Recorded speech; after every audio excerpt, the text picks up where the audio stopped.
Take my hand, take my little hand, walk with me, and if you can,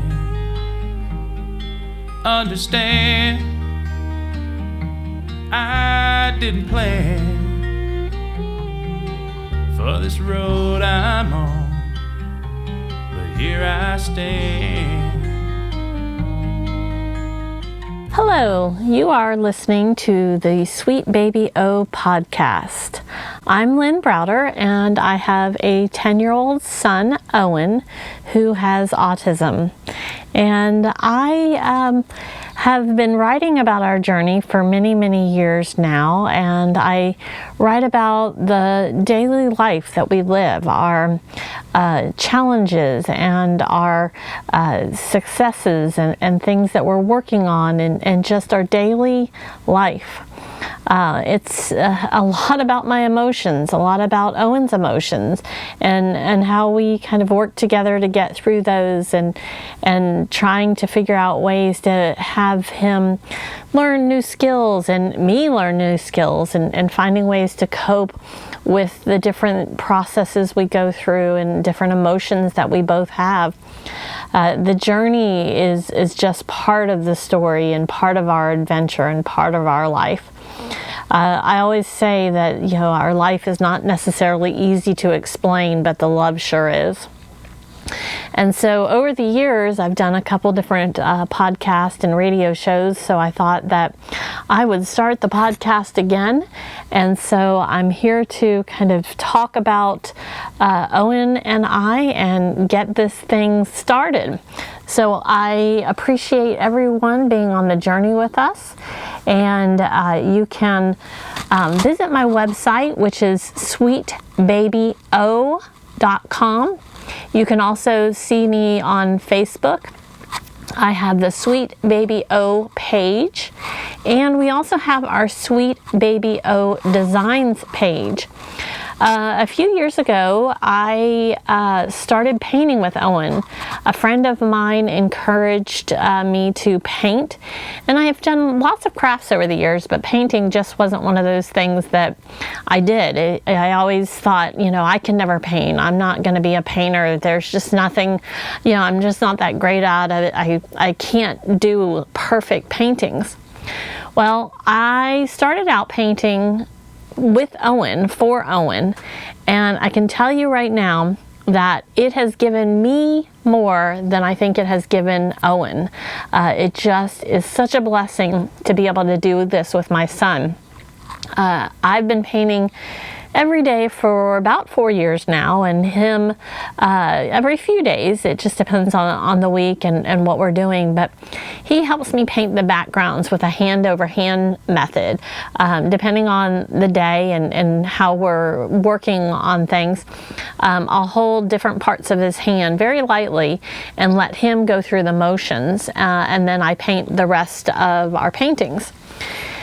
He has a hard time with fine motor skills. Like, he can hold a utensil. He's getting much better at that, but it's hard for him to kind of scoop things on there, like cutting something, like cutting meat or cutting different, anything like that. It would be hard, and then scooping up things as well. So we're working on that, and writing his name or coloring in, something. That is also kind of hard for him, and so just kind of working through those fine motor skills, finding new ways to build hand strength for him, and being able to work on some of those core skills. That's what led me to start painting with him. But now it's a daily journey for me, and I am so thankful to be sharing it with him, looking at those backgrounds and seeing every stroke that we take together, and painting that, and then being able to complete the process with all of my emotions through the day.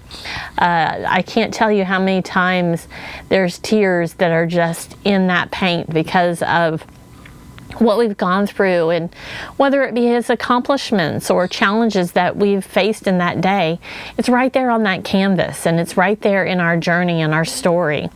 And it's just been another outlet for me to be able to share our story. And Owen has overcome so many challenges and so many breakthroughs on just milestone after milestone. And the doctor said that he might not talk. Well, when I heard that, I told Owen, he was still very, very young when he was diagnosed with autism. I said, you will find a way to talk. You have to find a way to talk.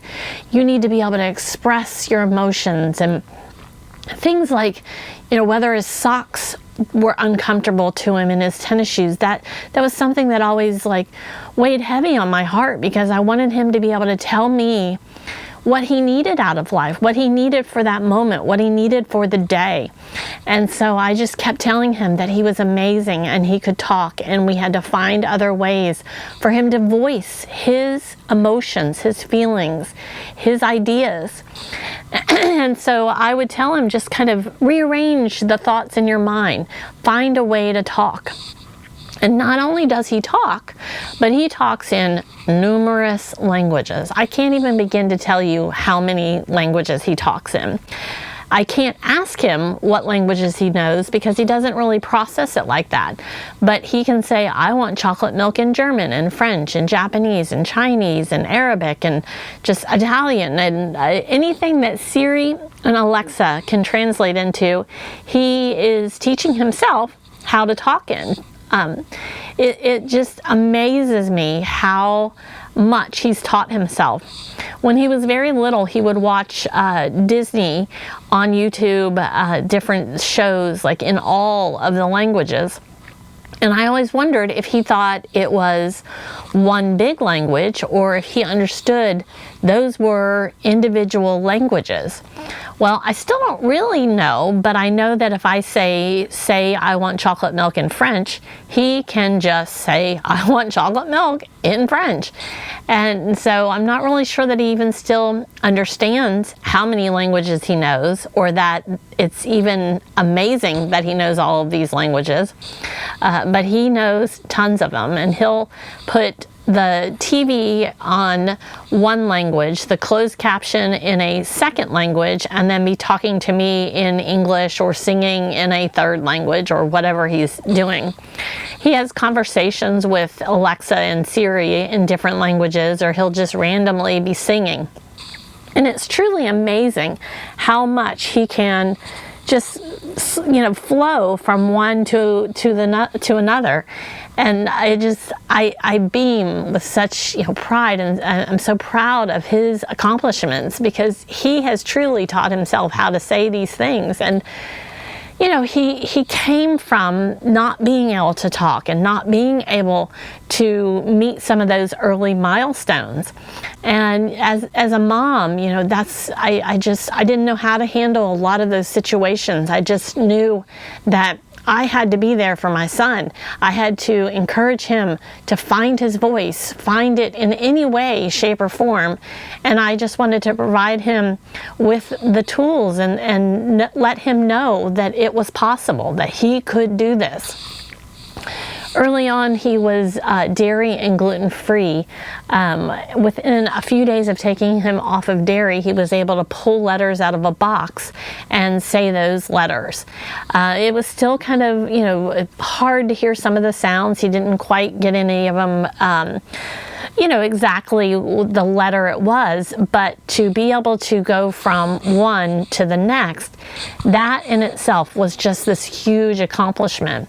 And over the years, he's been working and working and working, and he used to bring the tablet to me and wanted me to use my voice, to use the voice option with YouTube or different applications on his tablet, so that I could pull up a video for him. Well, he'll still do that occasionally, But now he uses his voice to go through and find those videos. And not only does he find them in English, he finds them in French and Dutch and just all of them, German, just so many things now. And I just still am amazed at how far he's come and just blessed beyond. I thank God all the time for his accomplishments and where he has grown from and where he's going with his life. Some of the things that we work on daily are his behavioral aspects as well. He has some things where he is very repetitive and he has to talk about certain things, or there are things like, we're back on bananas. Bananas used to cause huge meltdowns. I thought we were through this, and then the last couple days he has gotten back to worried about the banana. A bunch would be fine, but if he saw a single banana, he would then go into a meltdown where he was on the floor crying for hours. And this went from where he would be holding a banana, eating a banana just fine, and then within a few months of that, the banana then caused this huge meltdown.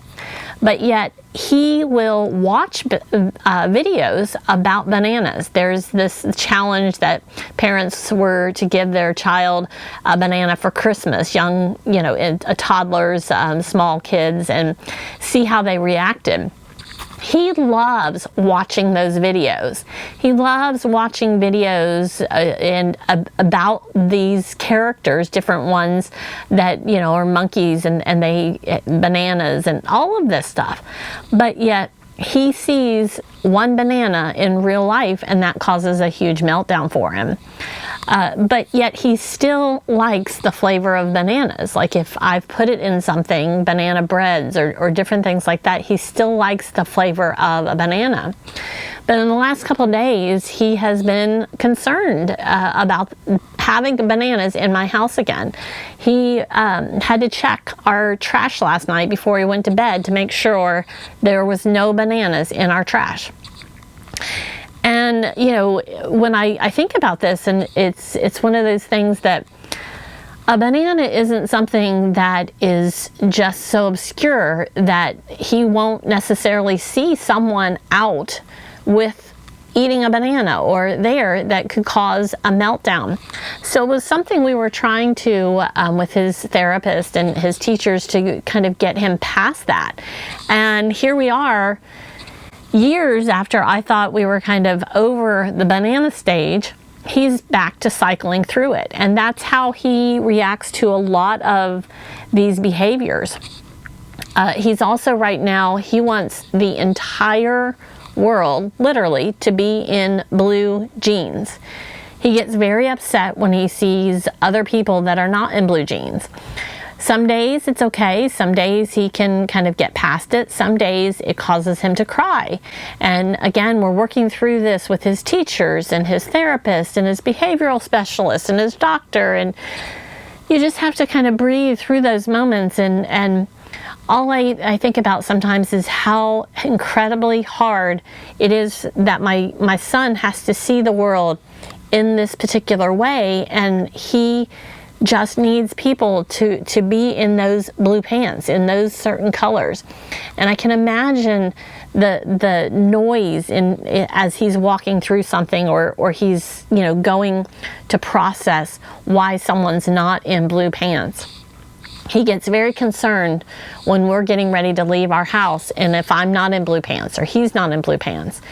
And, we're working through these things with him, but it's when do you push the envelope? When do you go through it and try to get him past something when all you're doing is changing your clothes? And he's not trying to control me. He's trying to control, in my mind, what he sees in the world and how he can kind of, maneuver through the process. And so I'm still trying to learn what's helping my son and what's, really hard on my son and what I can do to make it easier for him to be able to walk out our door without having those crisis moments, those meltdowns. I breathe sometimes. I have to take that breath and remind myself that I can't control every situation and I can't change everything about the world and what we see. But I also know that when I do walk out that door, it's hard on my son. And even when I stay inside with my son, thinking him worried about a banana in my trash can, we haven't had bananas in the house for several weeks. And he just decided that he was worried or upset about that banana. And so, the wrong word can also cause him to go into that meltdown. And so as the overthinker that I am, I have to, wonder what I can say, what I can do, what I can process myself to be able to push him forward on those things that are just causing him so much grief and so much. I lack the words to even explain how much it is for him. And so I just kind of take a breath and then help him take those breaths. And I'm trying to get him to learn to breathe through the moments and kind of take those big breaths, know that we are working together to get through those moments, and that he can express his feelings, express his emotions, and just move forward on them. And moving forward sometimes is not as easy as it sounds. But I remind him all of the time that we are a team and we have to work together to get through this. It's one of those things that sleep is such an important part of this journey, and that is one of the things that he has had an incredibly hard time with throughout the years.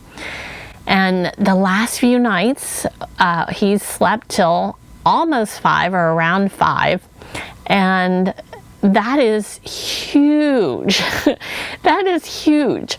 And a lot of times when he wakes up, he still comes to me and he calls his bed the blue bed and my bed the white bed.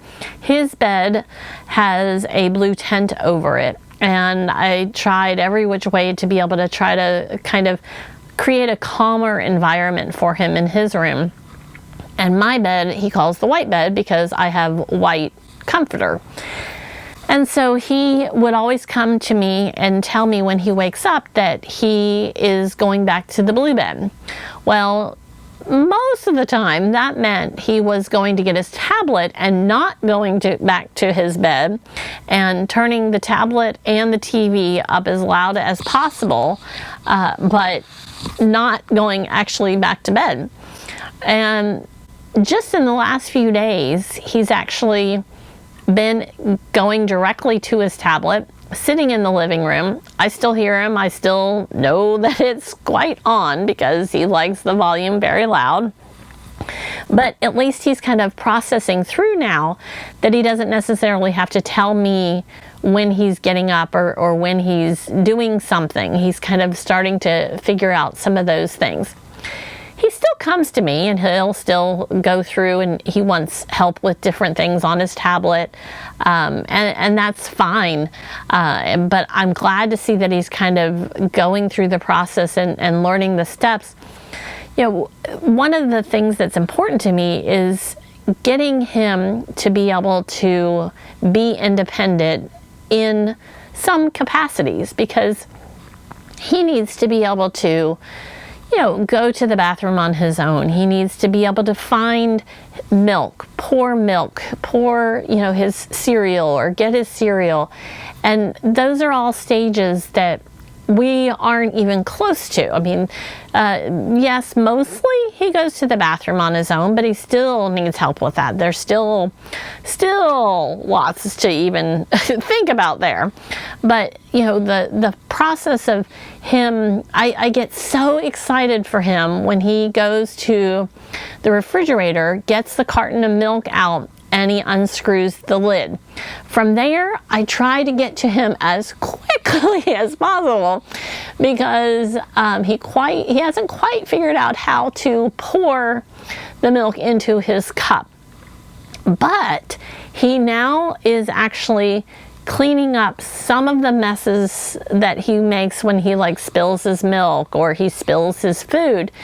But he doesn't understand how to tear paper towels off the paper towel holder. So he then will pull the paper towels from one side of the kitchen across to the table with about 6, 8, 10 of them kind of dragging behind, and then the paper towel holder now goes down to the floor and he then cleans up his mess.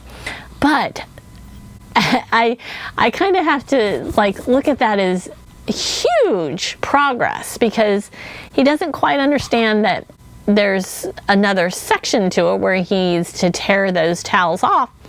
But just the thought process from being able to go from one section to the next and being able to know that he is going through the motions and learning that independence of being able to clean up a mess without screaming about the mess. He gets very, very, very upset when water gets someplace or he spills his milk or something drops.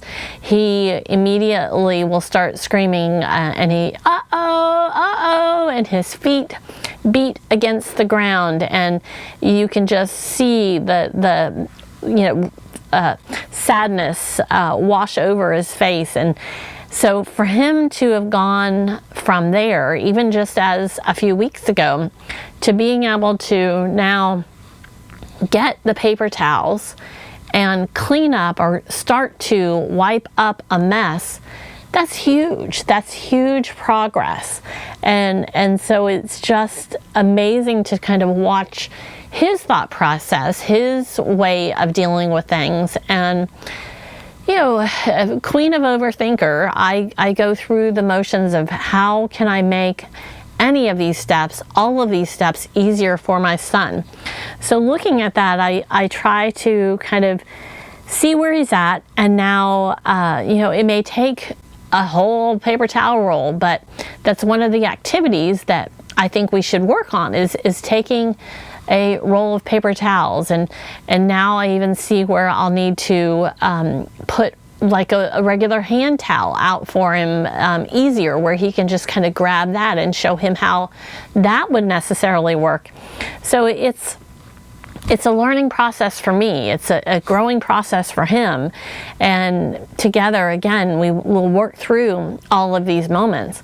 But I always tend to just look at that and say, okay, what steps do I need to take? What ways can I make this easier on him, easier on me? And I always said I never baby-proofed my house, never, because he didn't have the skills, or he didn't want to open any cabinets or any doors, and then things keep changing.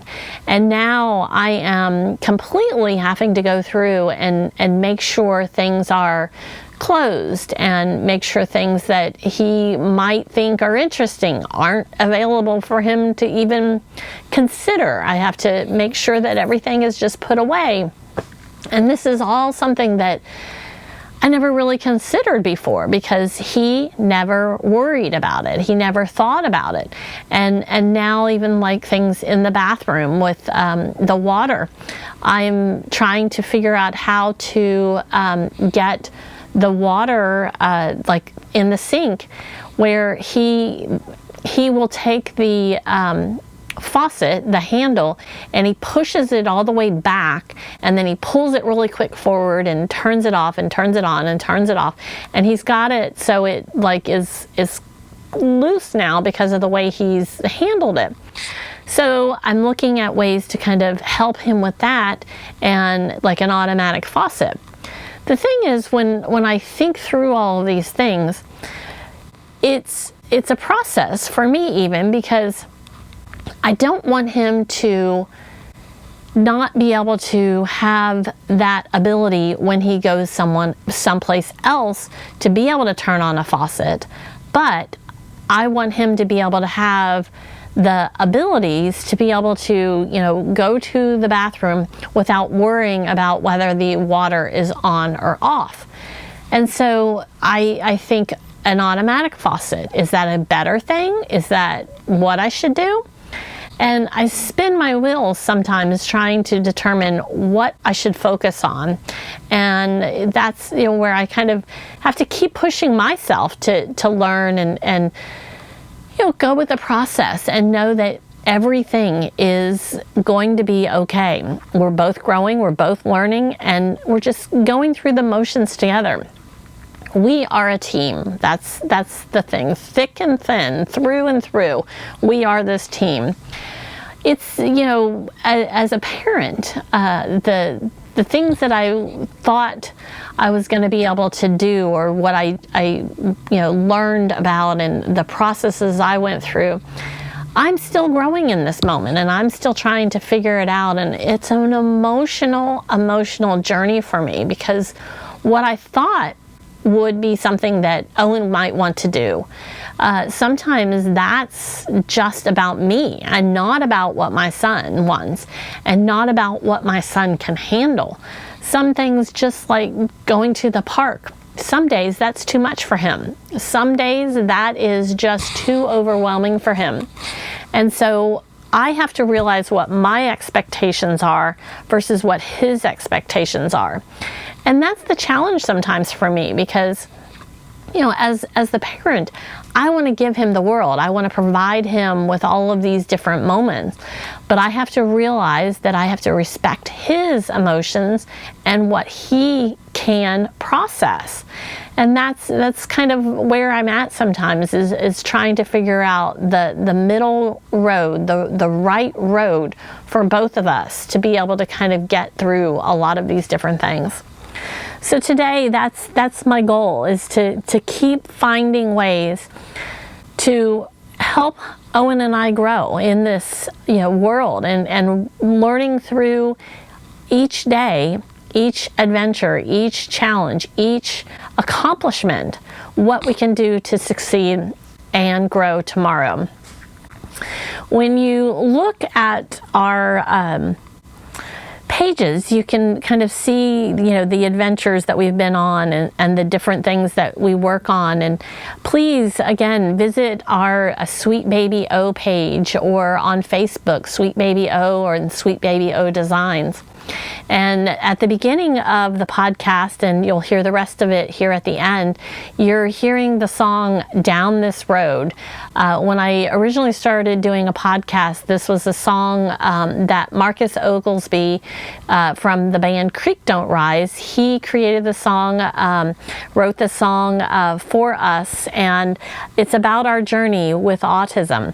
And so please enjoy that, and go to Facebook and look up Creek Don't Rise and the band, and you'll really enjoy them. So thank you so much for listening to our first new podcast, and let me know if you have any suggestions you'd like to hear me talk about, or things that you'd like to know about. I'd be happy to share more about our journey. So thank you so much for listening to the Sweet Baby O podcast. Have a great day. Life ain't always what we thought it would be. Sometimes heavy is the load. I won't give up on you. Don't give up on me. Take my hand down this road. Take my hand down this road, and understand, I understand, you don't understand the way I am. When you cry, and I don't know why, smile when you cry. Where this road will lead, nobody knows. Just come with me and let's see just how far it goes. Take my hand, take my little hand, walk with me, and if you can understand, I didn't plan for this road I'm on, but here I stand. And life ain't always what we thought it would be. Sometimes heavy is the load. I won't give up on you, don't give up on me. Take my hand,